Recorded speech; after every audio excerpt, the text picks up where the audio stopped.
अस्सलाम वालेकुम रहमतुल्लाहि व बरकातुहू। वालेकुम अस्सलाम रहमतुल्लाहि व बरकातुहू। जनाब, क्या मैं आपसे एक इस्लामी सवाल कर सकता हूँ? फरमाइए। आपका नाम? मेरा नाम हबीब कुरैशी है, माशाल्लाह, आप कहाँ रहने वाले हैं? बहादुरपुरा। माशाल्लाह, हम लोगों से इस्लामी सवाल जवाब करते हैं रास्ते में, ताकि लोगों में अवेयरनेस और मालूमात में इजाफा हो। आज का हमारा सवाल है कि मरने के बाद क्या एक मुसलमान शोहर अपनी बीवी को या बीवी अपने शोहर को गुस्ल दे सकती है या नहीं?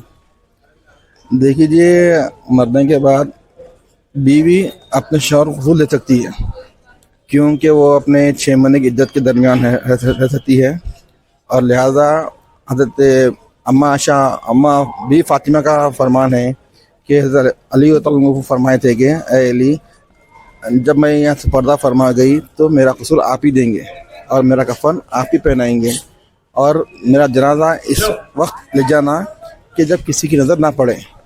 इसीलिए बीवी फातिमा का जनाजा रात की तारीकी में लेके गया था। और रही बात शौहर की बीवी को देने का, तो वो तो नहीं दे सकते इसे। एक हदीस है नबी करीम सल्लल्लाहु अलैहि वसल्लम की कि आय आयशा, अगर तुम्हारा इंतकाल मेरे सामने हो जाए तो मैं तुम्हें गुस्ल दूंगा। ये हदीस है। दूसरा, आपने जैसा कहा है कि वसीयत बीबी फातिमा की वसीयत थी, और अस्मा बिनत अमीस रज़ियल्लाहु ताला अन्हा अपने शोहर अबू बकर सिद्दीक़ रज़ियल्लाहु अन्हु को गुस्ल दी है। तो इन तीनों अहादीस से हमको इस बात की दलील मिलती है कि शोहर बीवी को, बीवी शोहर को गुस्ल दे सकते हैं। तो इंशाअल्लाह जज़ाकल्लाह खैर, आपने कोशिश की है। अल्लाह बारिक। अस्सलाम वालेकुम रहमतुल्लाहि व बरकातुहू। रहमतुल्लाहि बरकातुहू।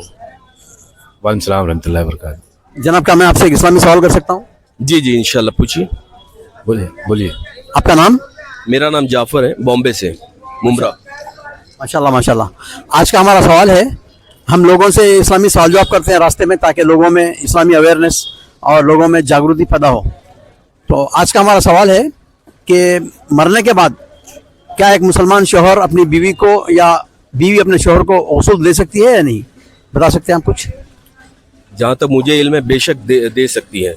ये किताब और सुन्नत से साबित है, क्योंकि अल्लाह के रसूल सल्लल्लाहु अलैहि वसल्लम ने भी माँ आयशा रज़ी अल्लाह कहा था कि अगर मेरे हयात में आपकी वफ़ात होती है तो मैं आपको गुस्ल दूंगा। तो इससे पता चलता है कि एक शौहर बीबी को गुस्ल दे सकता है और बीबी शौहर को गुस्ल देती है। इसकी दलील मिलती है कि हज़रत फ़ातिमा रज़ी अल्लाह का जब इंतकाल हुआ तो हज़रत अली रज़ी अल्लाह ने हज़रत फ़ातिमा रज़ी अल्लाह को गुस्ल दिए थे।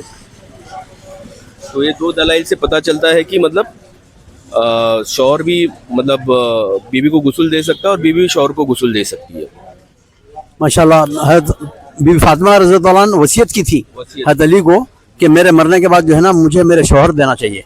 लेकिन प्रैक्टिकली हज़रत अस्मा बिनत अमीस रज़ियल्लाहु अन्हा अपने शौहर अबू बकर सिद्दीक़ रज़ियल्लाहु अन्हु को गुस्ल दी थी। तो इन तीनों अहादीस के दलाइल से हमको ये साबित होता है कि एक शौहर और बीवी गुस्ल दे सकते हैं। माशाल्लाह, आपने सही कहा है, जज़ाकल्लाह खैर। चलो, अल्लाह ताला आपको